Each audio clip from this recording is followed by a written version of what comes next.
Guys, welcome to Robin Hood Diaries. Today, as I had previewed, we are going to address the grueling process of adopting from the ground up. Whether it's an infant, newborn, as Logan was, his birth mother lived with us for several months before he was born, or whatever age. All kinds of stuff involved. So we're going to go through that as quickly as I can.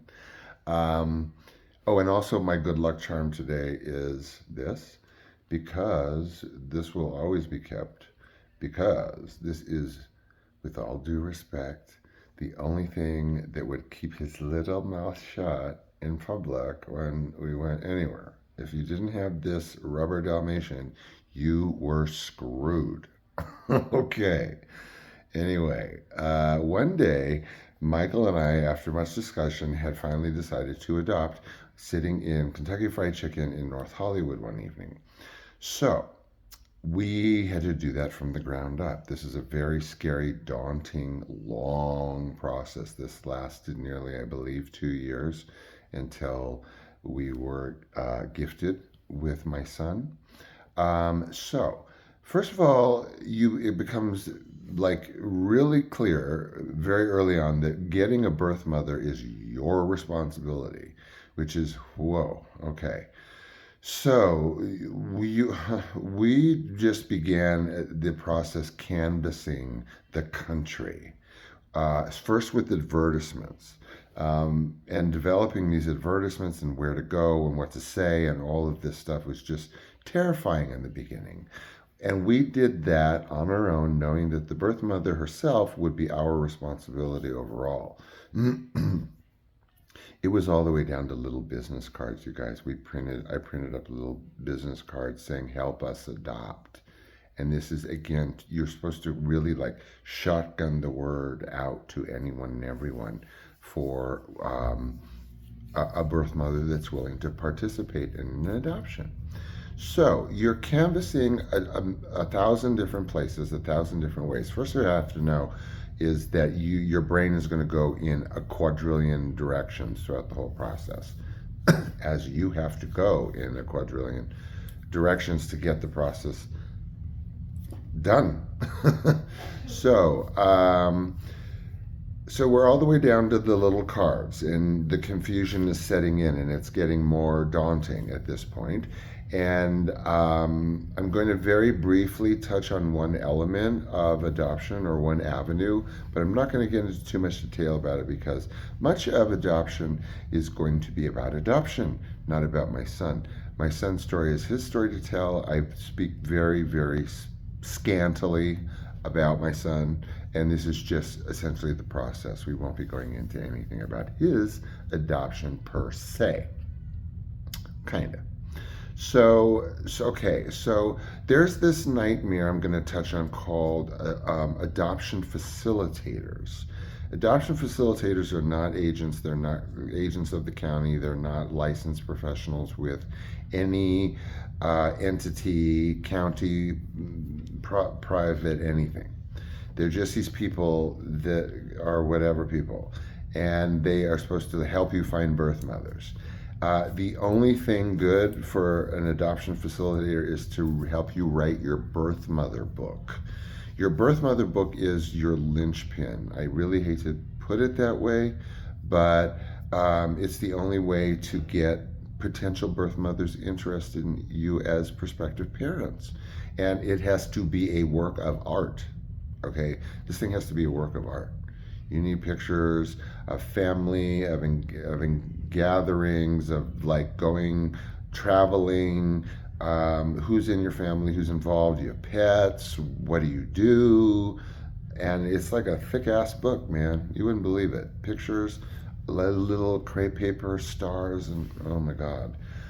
So, but you have to, and they're supposed to be this middleman that is really, like I said, only worth telling you what to put in your birth mother book. So that was money spent, not well spent. So again, this is all literally your job is to find a birth mother, concurrent with all of the other things that you must do legally in order to accomplish this. So, you begin with an official, an adoption official, a county agency, the public agency, public adoption through the system, through the county system, through agencies, and then again, everything is concurrently. You also must make 1,000 other decisions about like what avenue you're going to take. So you have to shotgun it. You have to like be prepared for all avenues because you're maximizing, your shotgunning anything and everything because it's so hard, especially for two gay men. They kind of don't know what to do with you. Uh, so you have to decide on just a million things to pursue. Ages, ethnicities, willingness, limitations. Whether it's going to be public, private, open, closed. All of these things needed to be decided again on the front end with other million other front end things. So, the birth mother book needs to be prepared. The other thing is that you have to be so prepared in your work in your home environment that boom at the ready. If you find a birth mother, which is your responsibility, not all this other crap you have to go through, which is everybody's responsibility. Knowing that, you absolutely have to be ready.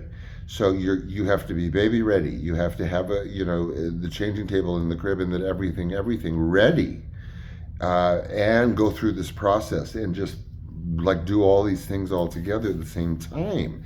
So you begin with one social worker, and then there's 2 tons of paperwork with the one social worker that's assigned to you. And then you meet with her 100 times, and then you're required to go to parenthood preparedness classes. Now, these were some weird. I mean, I thought that like the finding the adoption agency was weird because then we end up in we're in a Catholic agency and we don't know, and then we're in some other kind of agency. So we are now at the point where you have to meet with a social worker, and the social worker tells you to go to the parenting classes. We had to attend 2 parenting preparedness classes, and then once you're done with all the classes, which oh my God, this one woman was like, she's going to be my faith, she's going to be my religion. And I'm like, lady, oh my God, we're not even there yet. So then you have to undergo a background check. You have to have a full fingerprinting process and full federal vetting, and then you have to regroup with your social worker, and then you have to begin meetings with her supervising social worker, and then you have to go through a series of interviews with her. Okay. Then comes the home evaluations. And then, so 3 people are required at 2 home evaluations prior to everything. 1 nurse and 2 social workers each time. And your house has to be baby proof to death. Okay? Buckles, locks, tape, bumpers on the furniture. I had a surfboard coffee table that was like covered in bumpers all around the edges, silver puffy bumpers on everything. Just all the bells and whistles. I can't tell you. Oh my God, you guys. Okay. So then comes the moment. Okay, then it all falls into place. And you have to go through, again, really finding your own birth mother. We found our own birth mother sort of by this kind of very tangled, dramatic fluke.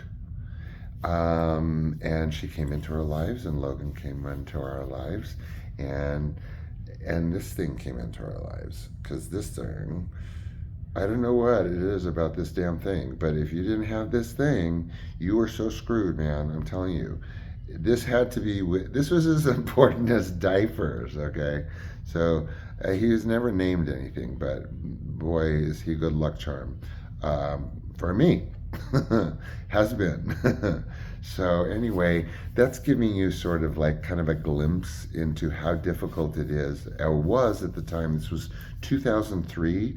There was, there were groups, yeah, some I won't go into, that like supported gay fathers, prospective fathers, existing fathers, but you guys in 2003 was so hard. It was so hard. That's why I said in the title, if everyone had to go through this, there wouldn't be nearly as many people being parents. Just wouldn't. Wouldn't pass the test. Many of us. And I really felt at times I was not going to pass this test. So be prepared. So there you go. I'm not here to convince you one way or the other to do it or not do it or how to do it, but that's how we did it. And it's definitely, if anything, I don't know, a word of warning. So there you go. I'll let you go. And thank you for joining me as always. You know I love it. I don't have to tell you why. And I will see you tomorrow. Okay? Bye.